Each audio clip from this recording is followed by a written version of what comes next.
In life, loss and grief are inevitable. A new study shows those who have lost loved ones are at a higher risk for heart problems. Dr. Greg Silverman joins us live to discuss this further. This makes sense. Some people might say, hey, well, of course, there's heartbreak and heartache, but this is a case where you can die from a broken heart. You're right, and we actually often see this. What we see a lot of times is chest pain and chest pressure post-grief, and that's very common. And it turns out that post large problems like this, that people's blood pressures can tend to go up, and some of them go up as high as 20 points. That is 20 millimeters of mercury, which is enough to put you into hypertensive urgencies or hypertensive crises.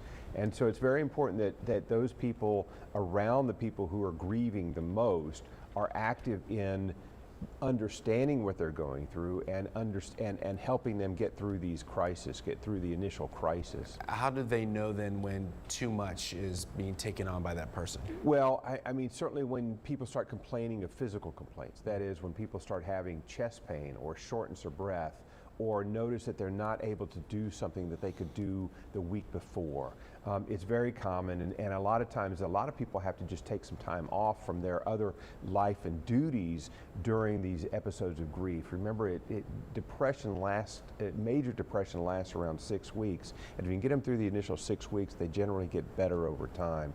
They'll have a chance to seek medical attention, they'll have a chance to talk to their other physicians, and also resolve the issues associated with the grief. I would think along those lines, one thing not to do is to jump into maybe drinking alcoholic beverages. Well, there's all the other things that go to that. That's right.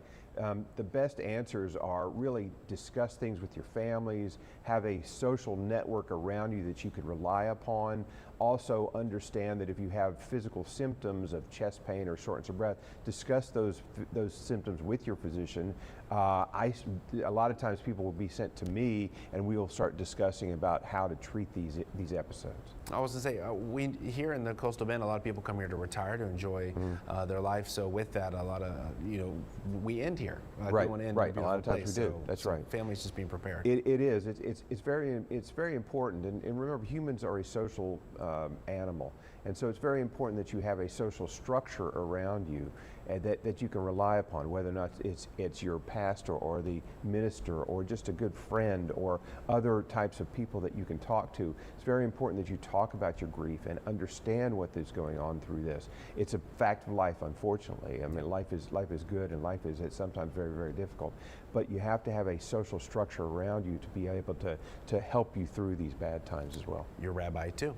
Rabbis as well. There you go. Dr. Silverman, thank you so very much. We appreciate it. Have a great day. Okay, you too. And if you have a question for Dr. Silverman, send us a text at 361-855-6397.